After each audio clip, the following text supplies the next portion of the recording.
Students, मैं Anup sir, मेरी class में आपका बहुत बहुत स्वागत है बच्चों। आज बच्चों आप लोग को बताने जा रहे हैं इनकम फ्रॉम हाउस प्रॉपर्टी का मोस्ट इंपॉर्टेंट नंबरिकल क्वेश्चन, जो कि आप लोग को धीरे धीरे देखना है। ठीक है, आप स्पीड इसको फॉरवर्ड करके देखिएगा तो समझ में आने वाला नहीं है। पूरा वीडियो को ध्यान से देखिएगा। वीडियो आप लोग को, हमको पूरा विश्वास है कि आप लोग को समझ में आएगा। नहीं आएगा तो आप कमेंट कर दीजिएगा, हम फिर दोबारा उस टॉपिक को समझा देंगे। वीडियो को लाइक जरूर करना मत भूलिएगा और चैनल को सब्सक्राइब कर लीजिएगा। ठीक है, देखिए क्वेश्चन नंबर 1 क्या लिखता है। राधा स्वामी, ठीक है, क्या लिखता है। राधा स्वामी ओनर है, उसका घर है कहाँ पर, दिल्ली में है। कहाँ पर है, दिल्ली में है। कंस्ट्रक्शन कब कंप्लीट हुआ है घर का, तो 30 नवंबर 2010 को।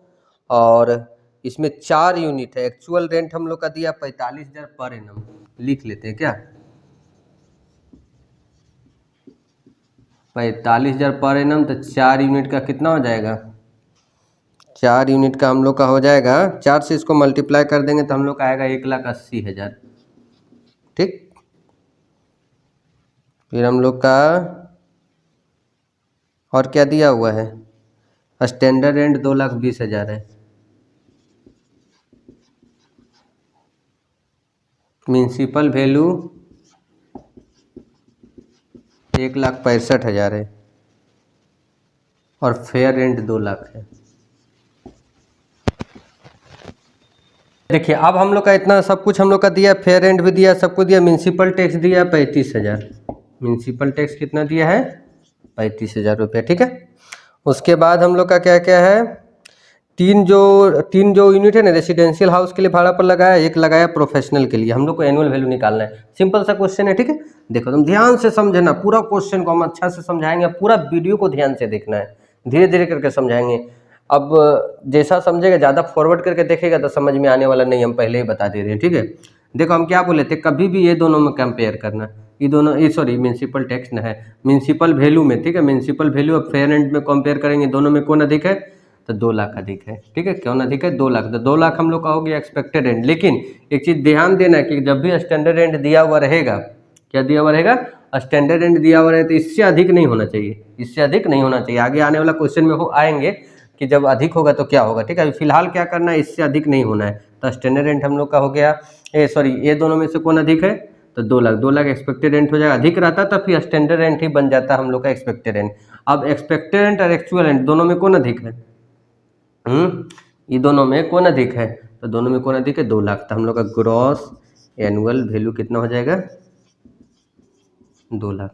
ठीक, उसके बाद लेस म्यूनसिपल टैक्स कितना दिया। म्यूनसिपल टैक्स हमेशा याद रखना, ओनर जो पेमेंट करता है, आगे भी बताएंगे अभी। तो पूरा वीडियो को देखेगा तब बहुत सारा हम लोग को रूल रेगुलेशन सब बहुत कुछ समझ में आ जाएगा। तो पूरा वीडियो को देखना शुरू से। ठीक है, जहाँ यहाँ से लेके एकदम स्टार्टिंग तक देखना, अच्छा समझ में आएगा। शेयर भी कर देना वीडियो, हम बता लेते हैं, उसके बाद करते हैं। ठीक, देखो 2 नंबर में क्या लिखता है, हाउस म्यूनसिपल वैल्यू हम लोग का दिया 1,12,500। म्यूनसिपल वैल्यू कितना दिया है, पहले लिख लेते हैं। ठीक है ना, 1,12,500 रुपया दिया हुआ है। फेयर रेंट दिया हुआ है 1,20,000। ठीक है, फेयर रेंट कितना दिया है, 1,20,000। स्टैंडर्ड रेंट कितना दिया हुआ है, स्टैंडर्ड रेंट दिया है 1,17,500। ठीक है, आगे बढ़ो। क्वेश्चन में लिखता है house property has been let out for 11,250 रुपये पर मंथ। मतलब एक्चुअल जो रेंट है वो कितना दिया है, 11,250। ठीक है, पर मंथ है ये क्या है, पर मंथ है। फिर आगे क्या लिखता है, वैकेंट है, क्या है, हाउस वाइज वैकेंट। वैकेंट मतलब खाली है, कितना महीना खाली है। तो इसमें रूल भी बता देंगे तुम लोग, खाली रहता है तो ग्रॉस एनुअल वैल्यू कैसे निकालते हैं। म्यूनसिपल टैक्स हम लोग का दिया है 11,250। म्यूनसिपल टैक्स कितना दिया है, 11,250। समझो अच्छा से पूरा समझो। हम क्या बोले थे बताओ, ये दोनों में पहले कंपेयर करना। किसमें कंपेयर करेंगे, ये दोनों में। बताओ ये दोनों में कौन अधिक है, 1,20,000। लेकिन देखो स्टैंडर्ड रेंट, इस स्टैंडर्ड रेंट से ज़्यादा हो जा रहा है ना, तो स्टैंडर्ड रेंट ही हम लोग का एक्सपेक्टेड रेंट हो जाएगा। स्टैंडर्ड रेंट ही क्या हो जाएगा, एक्सपेक्टेड रेंट। तो एक्सपेक्टेड रेंट हो जाएगा 1,17,500। और इसको मल्टीप्लाई करो कितना से, 5 महीना खाली था। कितना महीना खाली था, 5 महीना खाली था। तो बताओ अगर मान लो 5 महीना खाली था तो इसको कितना से मल्टीप्लाई करेंगे, 7 से। ठीक है, कितना से मल्टीप्लाई करेंगे, 7 से। 7 से मल्टीप्लाई करो, 7 से मल्टीप्लाई करेंगे तो हम लोग का आएगा 78,750। एक्चुअल रेंट कितना आ रहा है? 78,750। अब सुनो, अब बताओ ये दोनों में कौन अधिक है? बताओ ये दोनों में कौन अधिक है? 1,17,500। लेकिन याद रखो, लेकिन हम लोग का ग्रॉस एनुअल वैल्यू जानता है क्या होगा? बताओ, याद है थोड़ा बहुत? 78,700। अगर मकान खाली रहने के कारण, रूल समझ लो, अगर मकान खाली रहने के कारण किसी कारणवश एक्चुअल रेंट कम भी रहता है एक्सपेक्टेड रेंट से, तो ग्रॉस एनुअल वैल्यू क्या हो जाएगा? एक्सपेक्टेड रेंट ही। अब डायरेक्ट हम लोग क्या माइनस कर देंगे? Municipal tax. म्यूनसिपल टैक्स कितना था? 11,250। 0 0 7 में 2 गया तो 5, 8 में 1 गया तो 7, 7 में 67,500। हम लोग क्या आया? एनुअल वैल्यू निकालने क्या बोला? एनुअल वैल्यू है ना, तो हम लोग का आंसर आ गया। लिख लो इसको। 3 नंबर क्या लिखता? मनमीत कौर फर्निश द फॉलोइंग। ठीक है, furnish the following particular in respect of house property own by हर नासिक। मतलब नासिक में उसका घर है। कहाँ है? नासिक में। एक्चुअल रेंट पर मंथ कितना दिया हुआ है? 42 रुपये। Municipal valuation value 40,000। Fair rent दिया हुआ 48,000। म्यूनसिपल टैक्स 4,000 है। लेकिन बहुत इंपॉर्टेंट बात है, देखो ब्रैकेट में क्या लिखा है? 3400 रुपया। तब पिछला वीडियो में बताए थे ना कि 3400 मतलब जितना म्यूनसिपल टैक्स जितना पेमेंट करेगा ना ओनर, वही लिखा था। 3400 का ही काम होगा, याद रखना। कहीं देखो श्रीमती, नहीं सॉरी श्रीमती क्या लिखता है? SMT कौर ने है कौन? देखो तो, हाँ तो वही तो कौर है, तो वही तो चिक्की हुआ। हम सोचे कि कोई दूसरा कोई है क्या। आगे बढ़ो। द टेनेंट वैकेंट, खाली रह गया था घर, कब? प्रॉपर्टी ऑन 1/1/2023 को, and thereafter property remain vacant. उसका मतलब 3 महीना समझो खाली रहा, जनवरी फरवरी और मार्च ना। और क्या लिखता? Shrimati Manmeet Kaur could not realise the rent month, और नवंबर दिसंबर का पैसा ही नहीं आया। क्यों? क्योंकि जो बड़ेदार था वही मर गया था ना, डेथ हो गया तो किससे पैसा लेगा? तो चलो सबसे पहले हम लोग देखो तो म्यूनसिपल वैल्यू कितना है। देखो यहाँ निकालते हैं पहले। म्यूनसिपल वैल्यू कितना है? 40,000 है ना, और फेयर रेंट है 48,000। फेयर रेंट कितना है? दोनों में कौन अधिक है? 48,000 हम लोग का क्या हो गया? और शॉर्ट फॉर्म लिख रहे हैं तो एग्जाम में शॉर्ट फॉर्म नहीं बुक कर देना तुम लोग, ठीक है, फुल फॉर्म लिखना। और एक्चुअल रेंट देखो, ये तो हम लोग का एक्सपेक्टेड रेंट हो गया। एक्चुअल रेंट समझो 4200 रुपये पर मंथ है ना, लेकिन 3 महीना तो खाली रहा ना। 3 महीना खाली रहा तो हम लोग का कितना आया रेंट? सिर्फ हम लोग का कितना दिन का आया? 9 महीना का। कितना का आया? 9 महीना का आया। ठीक है, अब समझो हम क्या बोले थे? खाली रहने के कारण, खाली रहने के कारण अगर ग्रॉस एक्चुअल रेंट कम है तो भी ग्रॉस एनुअल वैल्यू यही होगा। अब यहाँ से क्वेश्चन बन रहा है 37,800 less municipal tax paid by owner. हम क्या बोले थे अभी थोड़ा देर पहले? बताएं, जितना ओनर पेमेंट करेगा वही लिखाएगा। इसीलिए जानता है तुम लोग का रिवीजन भी करवा रहे हैं। इससे 2 फायदा होगा कि रूल भी हम लोग को याद हो जाएगा। अभी जैसे हम लोग को याद रहेगा, हाँ म्यूनसिपल टैक्स जितना ओनर पेड करता वही लिखना है। अब बाकी सब जो नहीं पढ़ने वाला बच्चा उससे थोड़े सबको प्रैक्टिकल से मतलब है क्या।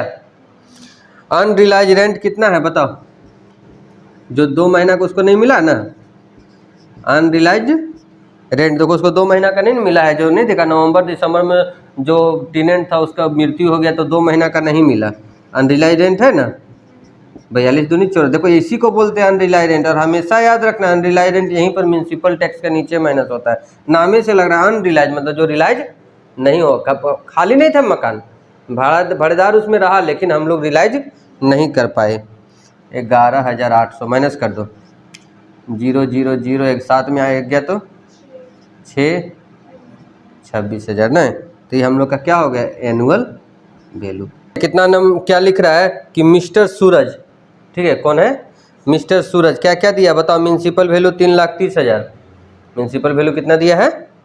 3,30,000। Fair rent, standard rent, unrealised rent, rent realised in 2022-23 from unrealised rent of the previous, मतलब 16-17 का कुछ बाकी था अनरिलाइज रेंट, वो कब जाके मिला?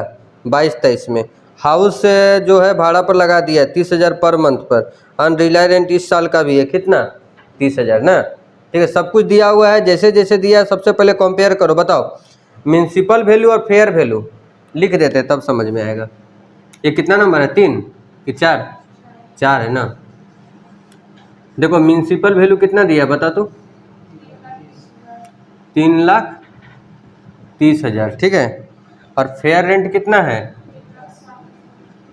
3,60,000। स्टैंडर्ड रेंट कितना है, तो थोड़ा सा सौतेला जैसा लिखना, दूर में थोड़ा सा। ये दोनों में कौन अधिक, ऐसा स्टैंडर्ड सॉरी लिख दो पहले, 3,36,000। बताओ ये दोनों में कौन अधिक है? फेयर रेंट, मतलब ये नहीं बोलना है, अमाउंट बताओ कौन अधिक है। 3,60,000 ना। लेकिन सुनो ध्यान से, 3,60,000 अधिक है, लेकिन स्टैंडर्ड रेंट कितना है, 3,36,000 ठीक है।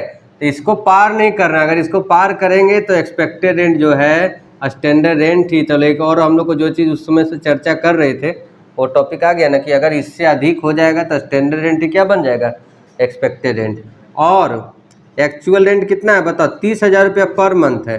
तो 30,000 इंटू 12, 12 तिया 36, 3,60,000 ठीक है। अब यहाँ तक तो हम लोग पहुँच गए। अब बताओ इसमें से हम लोग का 3,60,000 ही ना ग्रोस एनुअल वैल्यू होगा। हाँ वो सब करेंगे, अब यहाँ से आगे बढ़ने दो। अब यहाँ तो नहीं काम है अभी, अब हम लोग का यहाँ क्या काम है बताओ, ग्रॉस एनुअल वैल्यू हम लोग का निकल गए। दोनों में कौन अधिक है, 3,60,000। अब वो सब का काम पड़ेगा। लेस अनरिलाइज, जो करंट नहीं था प्रीवियस ईयर का, अनरिलाइज रेंट कितना है बताओ तो, 2022-23 का बताना। 30,000 है, नहीं 16-17 नहीं, नीचे में नहीं देखो, 22-23 नीचे में, नीचे क्वेश्चन में देखो 22-23 है ना, पहले प्रीवियस ईयर का लिखो। 30,000। म्यूनसिपल टैक्स कितना है, म्यूनसिपल टैक्स हम लोग का है, म्यूनसिपल टैक्स नहीं दिया ना तो नील लिख देते हैं, हम लिख दिए तो कौन काटेगा।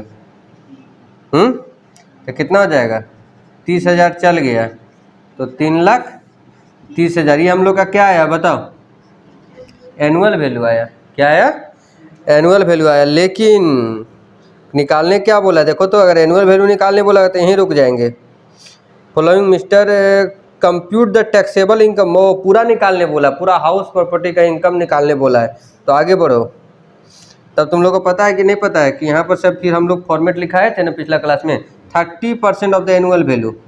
30% ऑफ किसका, 30% नाम ही लिखा हुआ एनुअल वैल्यू। इतना तो तुम लोग बुड़बक है नहीं, इसी का डायरेक्ट निकाल देंगे। कितना परसेंट, 99,000 आ जाएगा। ये भी बहुत आसान है निकालना हमने।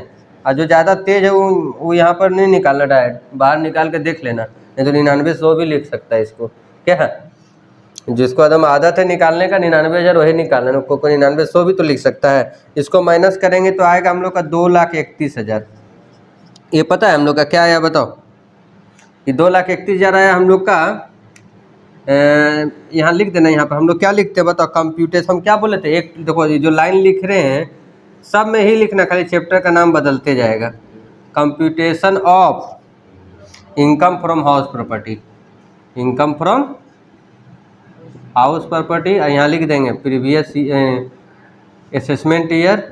हम लोग क्या चल रहा है 2023 से 24, अब 22 से 23 हम लोग का क्या चल रहा है प्रीवियस ईयर, ठीक है ना। 22-23 का हम लोग हिसाब कर रहे हैं, और 23-24 में उसका क्या दे रहे हैं, टैक्स। तो कोई भी लेसन पढ़े, कोई भी लेसन रहेगा कंप्यूटेशन ऑफ लिख के, एग्जाम में फॉर्मेट भी तो चाहिए, तो ऊपर में लिख देना, यहाँ से देना करो, ये सब फॉर्मेट में नहीं लिखना है। चलो यहाँ तक हो गया। लेकिन अब देखो यहाँ पर ध्यान से, इसमें एक और अनरिलाइज रेंट हम लोग का है, बहुत पहले का मिला है, 2016-17 का। कब का मिला है, तो वो भी करो यहाँ पर। देखो यहाँ पर करेंगे ऐड। अब बोलो, अब पूछो तो ये ऐड क्यों करें बताएं, उस समय माइनस किए होंगे, जब भी 16-17 का जब आप बनाए होंगे उसमें माइनस हुआ होगा। अब दोबारा जब मिल गया ना तो उसको क्या करेंगे, प्लस अनरिलाइज रेंट। क्या लिखेंगे, अनरिलाइज रेंट कितना है, 24,000 है, लेकिन इसमें 30% डिडक्शन कर देना। बोलो फिर पूछो कि 30% क्यों करेंगे। इसलिए करेंगे कि देखो अभी यहीं पर देखो सामने दिखाते हैं, इसमें अगर हम लोग अनरिलाइज रेंट माइनस किए 30,000 तक, देखो बाद में फिर उसमें 30% माइनस हुआ है ना, हुआ है कि नहीं हुआ है। इसीलिए इसमें भी क्या करेंगे, 30% माइनस। कितना है, 7200 रुपये माइनस हो जाएगा, या 30% सिर्फ माइनस करो ना, क्या स्टैंडर्ड डिडक्शन है 16,800। ये दोनों को जोड़ देना, आंसर आ जाएगा, ठीक है। टोटल इनकम लिखो। लिखता है क्या, mister Rupal member of housing cooperative society Delhi में है, ठीक है। आधा जो पोर्शन है घर का वो हायर परचेज सिस्टम पर लिखता है, half of the portion of the house under hire purchase scheme. इससे हम लोग को मतलब नहीं, हायर परचेज सिस्टम पर उसका आधा प्रॉपर्टी है, और आधा जो है वो 5,000 रुपये लेट आउट लगा दिया ना, 5,000 रुपये क्या लगा दिया है, भाड़ा पर लगा दिया, पूरा घर का आधा लगा दिया भाड़ा पर, याद रखना।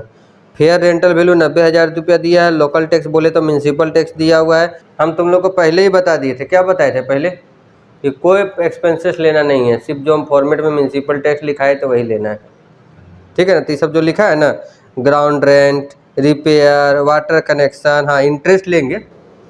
उसके बाद आगे बढ़ो। मिस्टर रूपल को और कहीं से अदर इनकम भी आया है, कितना, 1,24,000, ठीक है।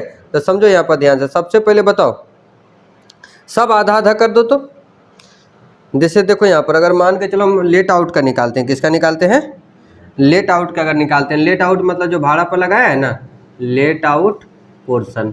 बताओ लेट आउट का अगर हम लोग निकालते हैं तो सबसे पहले पूरा सब आधा आधा कर दो। बताओ म्यूनसिपल फेयर रेंट कितना दिया हुआ है, 90,000 दिया है ना। फेयर रेंट जो 90 दिया वो कितना हो जाएगा, 45, और एक्चुअल रेंट हम लोग का दिया 12,5 60, 12,5 60,000 रुपये। तो बताओ, तो सिंपल सा बात है, ग्रो दो ही ठो है, ये दोनों में से कौन ज़्यादा है ना। तो बुतरी वाला क्वेश्चन है क्या, 60,000 म्यूनसिपल टैक्स, म्यूनसिपल टैक्स। अब एक चीज़ सुनो यहाँ पर ध्यान से, यहाँ पर भी ध्यान देना, तुम जो गलती कर रहा है अनीस वही सब करता है। 8,000 नहीं लिखना है, जब आधा ले रहे तो म्यूनसिपल टैक्स भी तो आधा ही लेंगे, यहाँ 4,000 ही लेंगे। कितना लेंगे, कितना बचा, 56,000। ये क्या आया बताओ, एनुअल वैल्यू। उसके बाद देखो यहाँ ध्यान से, less 30% of annual value, 30% of कितना, इसका 30% निकालो, 16,800 रुपया, प्लस इंटरेस्ट ऑन लोन भी है ना, 7,000 है, कितना है, 4700 है, और 4700 है ना, कहाँ से देख लिए तुम 7,000। तो 4700 का आधा ही लिखेंगे, कितना लिखेंगे, आधा लिखेंगे, 2350 माइनस कर दो, 50 8 3 11 के बकेट में 1, 16 2 18 और 1 19, माइनस करो 36,850, ठीक है। ये हम लोग का किसका आया बताओ तो, इनकम फ्रॉम रेंटेड पोर्शन, तो या तो लेट आउट पोर्शन जो लिखना है। अब बताओ जो प्राइवेट वाला जो है सेल्फ ऑक्यूपाइड, बताओ सेल्फ ऑक्यूपाइड का तुम लोग हम लिखवा दिए, तब नहीं याद किया होगा तो एग्जाम के बाद याद करना। एनुअल वैल्यू क्या हो जाएगा, नील, मतलब डायरेक्ट ये वाला नील हो जाता है डायरेक्ट। अब यहाँ से सिर्फ हम लोग का लिखाएगा interest on loan, interest on, वो भी क्या आधा, वो भी क्या लिखेंगे आधा, 2350। और हमेशा सेल्फ ऑक्यूपाइड में याद रखना, हमेशा लॉस आएगा, लॉस फ्रॉम HP, ठीक है। अब ये ना ए माइनस बी कर दो तो आंसर आ जाएगा, नहीं तो इसी तरह रहने दो, अलग से लिख देना, नीचे में वर्किंग नोट बना के लिख लो इसको। तो इसमें क्या सीखा बताओ, कि वो सब जो एक्सपेंसेस है, सुन लो यहाँ फिर से बता देते हैं। देखो इसमें हम लोग का जो एक्सपेंसेस है उस सब का कोई काम, कोई डिडक्शन रिगार्डिंग वाटर कनेक्शन, ठीक है, रिगार्डिंग वाटर कनेक्शन था, रिपेयर था, वाइट वॉशिंग था, ये सब कुछ भी नहीं हम लोग का काम होगा, ठीक है। तो इससे हम लोग को यही हम लोग के क्वेश्चन से याद होगा कि हम लोग का अगर उस सब एक्सपेंसेस दिया रहेगा तो सब इग्नोर करना है, ठीक। चलो देखो ध्यान से, यहाँ पर क्या लिखता है, मिस्टर कौन है देखो तो, मिस्टर जे कृष्णामूर्ति, ठीक है ना, पता चले नाम ही गलत पढ़ देंगे तो फिर कमेंट करने लगे सर को नाम ही पढ़ने नहीं आता है। भले आप वीडियो अच्छा देखेगा उसमें कमेंट नहीं होगा, लेकिन देखो नाम अगर गलत मिस्टेक से पढ़ा गया ना, ठीक है। तो आगरा है जो कि लेट आउट कितना पे लगाया है, 12,000 पर मंथ पे, कितना पे लगाया है, 12,000 पर मंथ पे। म्यूनसिपल टैक्स 1,20,000 रुपया है, 30% मतलब म्यूनसिपल वैल्यू है, सॉरी म्यूनसिपल वैल्यू है 1,20,000 और म्यूनसिपल टैक्स कितना दिया है 30%। Mister J Krishnamurthy paid municipal tax last past 4 year, सुनो 4 साल पहले का भी म्यूनसिपल टैक्स पेमेंट कर दे रहा है एलोंग विथ प्रीवियस ईयर, ठीक है। रिपेयर सबका कोई काम नहीं होगा, इंटरेस्ट ऑन लोन का काम होगा, 3 महीना घर खाली रह गया तो खाली कर देंगे हम लोग भी। तो देखो यहाँ पर ध्यान से एक्सपेक्टेड रेंट, ठीक है, सबसे पहले हम लोग क्या लिखेंगे, एक्सपेक्टेड रेंट, मतलब इसमें कुछ है ही नहीं, तो म्यूनसिपल वैल्यू ही एक्सपेक्टेड रेंट हो जाएगा 1,20,000। कितना दिया है, 1,20,000। एक्चुअल रेंट कितना है बताओ, एक्चुअल रेंट है 12,000 रुपया पर मंथ, लेकिन 9 ही महीना लगाया भाड़ा पर, तो 12 नमा 108। हम लोग वैसे क्या पढ़ते थे, 12 नमा 178, 78 से मतलब 108। तब बताइए अगर घर खाली रहेगा तो घर खाली रहने के कारण एक्चुअल रेंट क्या बन जाता है, ग्रॉस एनुअल वैल्यू लेस। यहीं देखो, यहीं पर समझेगा मेन टॉपिक। म्यूनसिपल टैक्स क्या बोला, देखो 30% है ना, इसका 30% म्यूनसिपल वैल्यू का हमेशा निकलता है, ये एक्सपेक्टेड रेंट है। म्यूनसिपल वैल्यू 1,20,000 दिया है ना, 1,20,000 का 30% कितना होता है बताओ, 36,000। कितना होता है, तो 4 साल पहले का है और 1 साल इस साल, इसका प्रीवियस ईयर का, कितना साल हो जाएगा। फिर से समझो, म्यूनसिपल टैक्स का रूल है कि जितना पेमेंट करेगा सब माइनस होगा। अगर पहले का बाकी है, अगर करंट इसी साल पेमेंट कर रहा है तो सब यहाँ म्यूनसिपल टैक्स लिखाएगा। लेकिन सिर्फ पेड किसको करना चाहिए, ओनर को। किसको पेमेंट करना चाहिए, तो हो जाएगा 1 लाख, कितना हो जाएगा, 1,80,000। बहुत हो जाएगा, तो लॉस में चल जाएंगे। 72,000 रुपये क्या हो गया बताओ, ठीक है, एनुअल वैल्यू है लेकिन माइनस में गया है 30। अब सुन लो, कभी भी जब माइनस में, तो एक चीज़ यहाँ बहुत इंपॉर्टेंट बात सीख रहा है। देखो ये सब, यही सब क्वेश्चन में कभी कभी नहीं मिलता है। जब माइनस में तो इसका 30% नहीं निकालना है, नील लिखना। डिडक्शन क्या होगा, यहाँ माइनस में हम खुद जा रहे हैं, 30% डिडक्शन क्या लेना है, माइनस में है, लेकिन इंटरेस्ट तो नहीं छोड़ेगा। क्या इंटरेस्ट, तुम कर्जा में रहो, माइनस रहो, कुछ रहो तो लगेगा ही। तो माइनस ये भी हो रहा है, ये भी माइनस हो रहा है, दोनों माइनस हो के माइनस हो जाएगा 1,35,000। 1 lakh loss from house property, loss from house property. तो देखो ध्यान से, ये तुम लोग को इसमें क्या सीखा कि अगर पहले से भी सीखा था कि अगर एक्चुअल रेंट खाली रहने के कारण अगर कम रहता है तो उसी को ग्रॉस एनुअल वैल्यू मान लिया जाता है। दूसरा चीज़ क्या है, ये निगेटिव में आया, सुन लो ध्यान से, ये निगेटिव में आया इसीलिए हम लोग यहाँ पर 30% नहीं निकाले। ये निगेटिव में आया इसीलिए 30, दिमाग में सेट कर लेना। दूसरा क्या है, इंटरेस्ट तो लिखना ही है। और ये 5 साल कहाँ से आया, पिछला 4 साल बोला है और प्रीवियस ईयर 5 साल हो जाएगा, लिखो इसको।